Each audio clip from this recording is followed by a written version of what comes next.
This will allow you to be more accurate in your personal budgeting and to allocate adequate funds for your monthly payments. In an open workbook, create labels in cells A1 down to A4 for the variables and result of your monthly payment calculation.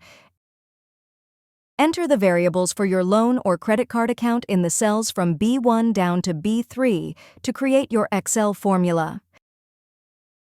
Select cell B4. Click the Function Shortcut button at the left edge of the formula bar. Search for the PMT Excel formula. Highlight the PMT function and then click OK.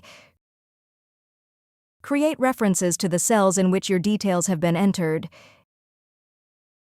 Inside the Rate field, click cell B2. For the NPER field, click cell B3. Repeat once more for the PV field, click cell B1. Leave the FV and type fields blank. Complete the process by clicking OK.